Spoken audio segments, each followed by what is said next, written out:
Top quality और consistent performance के लिए सिर्फ सिल्वर पंप नाम याद रखना।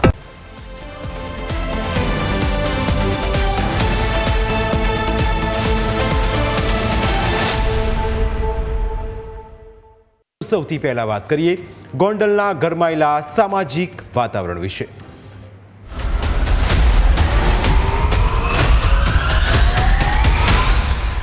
રાજ્યમાં ફરી એકવાર ગોંડલની ધરતી ચર્ચાનું કેન્દ્ર બની છે। ક્ષત્રિય અને પાટીદારો વચ્ચે વેરઝેરના સાક્ષી રહેલા ગોંડલમાં બરાબરનું કોલ્ડ વોર જામ્યું છે અને તેની કેટલીક બાબતો સમયાંતરે બહાર પણ આવતી રહે છે। હજુ થોડા દિવસ પહેલા જ એક નનામો લેટર વાયરલ થયો હતો। આ લેટર પાટીદાર આગેવાન રાજુ સખિયાના નામે લખવામાં આવ્યો હતો। આ પત્ર કોણે લખ્યો હતો તે હજુ સુધી સામે નથી આવ્યો, પરંતુ લેટરની અંદર કેટલીક વિવાદિત વાતો લખવામાં આવી હતી। લેટરમાં જિગીશા પટેલના નામનો પણ ઉલ્લેખ કરવામાં આવ્યો હતો, જેની સામે હવે જિગીશા પટેલે પણ હુંકાર ભર્યો છે। જિગીશા પટેલે શું કહ્યું તે અમે તમને સંભળાવીશું, પરંતુ આખો વિવાદ શું છે તે પહેલા સમજી લઈએ। થોડા મહિના પહેલા જ ગોંડલમાં જયરાજસિંહ જાડેજા અને પાટીદાર આગેવાનો વચ્ચે ઘમસાણ થયું હતું। ગણેશ જાડેજાએ સુલતાનપુરની સભામાં ફેંકેલા પડકાર બાદ અલ્પેશ કથિરિયા, જિગીશા પટેલ સહિતના આગેવાનો ગોંડલમાં ગયા હતા। તે વખતે પાટીદાર આગેવાનોની કાર પર હુમલો પણ થયો હતો। તેના વિશે પાટીદાર આગેવાનોએ જણાવ્યું હતું કે સમાજ લડત આપનારા પોપટ સોરઠિયા અને વિનુભાઈ શિંગાળાનું મર્ડર થયું હતું, એટલે તેમના કાર્યની ધરોહરને જાળવી રાખવા માટે તેમની મૂર્તિ મૂકવાની વાત કરી હતી, જેને લઈ લોકોએ વિરોધ કર્યો હતો। ત્યાર પછી ફરી એકવાર ગોંડલમાં શાબ્દિક વોર શરૂ થયું। રાજુ સખિયાને ઉલ્લેખીને લખવામાં આવેલા એક લેટરમાં ખુલ્લેઆમ ધમકી આપવામાં આવેલી। આ લેટરમાં શું છે તે પહેલા સાંભળો।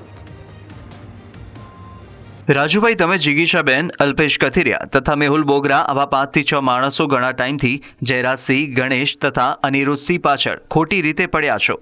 અમિત ખૂટ વિશે તથા જાટ વિશે ઘણા સમયથી પડી ગયા છો। તો ભાઈ, જે સત્ય હતું તે બહાર આવી ગયું છે। જે કરવાનું છે તે કેમ નથી કરતા? ગોંડલમાં એક પટેલ ભાઈએ એક બહેનને સેક્સ કરીને મારી નાખેલ છે। એક પટેલ ભાઈએ 15 વર્ષની દીકરી સાથે બળાત્કાર કરેલ છે। એક પટેલ ભાઈએ એક બહેનને 6 માસનો ગર્ભ રહી ગયેલ છે ને તે બહેન પતિને છોડીને પિયર જતા રહ્યા છે। 2 થી 3 પટેલ ગોંડલમાં ચોરી જ કરે છે। ત્યાર પછી પટેલ સમાજ દારૂના વેપાર પણ કરે છે। બીજું, પટેલ સમાજમાં ગોચરની જમીન કેટલા પટેલે પચાવી પાડેલી છે। આ બધી બાબતમાં તમે ક્યારેય કેમ ધ્યાન દોરતા નથી? ઓલી જિગીશાબેન પટેલ 12 મહિનાથી લસણ ખાઈને મંડાણી છે।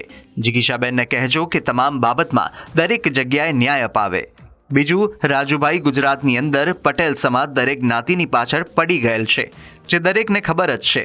જ્યારે ટૂંક સમયમાં અન્ય જ્ઞાતિ ગોંડલમાં ભેગા થાય ત્યારે જિગીશાબેનનો ચોટલો પકડીને સ્ટેજ ઉપર લાવવી છે। રાજુભાઈ, ટૂંક સમયમાં જ ઘીના વાસણમાં ઘી પડી જશે। આ લેટર કોણે લખ્યો તેનું નામ સામે નથી આવ્યું, પરંતુ આ લેટરને લઈ જિગીશા પટેલ સામે આવ્યા। તેમણે કહ્યું કે લેટર લખનારમાં હિંમત હોય તો નામ અને એડ્રેસ તો લખવું જોઈએ। લેટર અંગે ફરિયાદ કેમ અને ક્યાંથી કરવી તે હવે નક્કી કરાશે।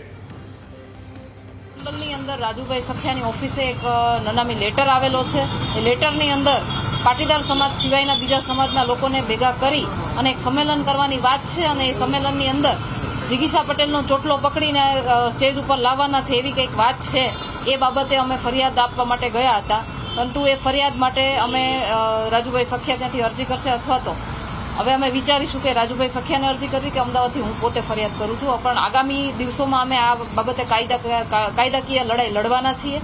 અને આ નનામી જે લેટર આવેલો છે એ બાબતે હું લખવાવાળાને પણ કહું છું કે જો તમે કહેવાય ને કે એવા બધા શૂરવીર હોવ કે તમે એક દીકરીનો ચોટલો પકડીને બધા સમાજની વચ્ચે કોઈ સ્ટેજ ઉપર લાવી શકવાની તેવડ હોય તમારામાં, તો તમારું એમાં છે ને નામ, એડ્રેસ, ફોન નંબર બધું એમાં ટાંકવાની પેલી રખાય, એક હિંમત રખાય।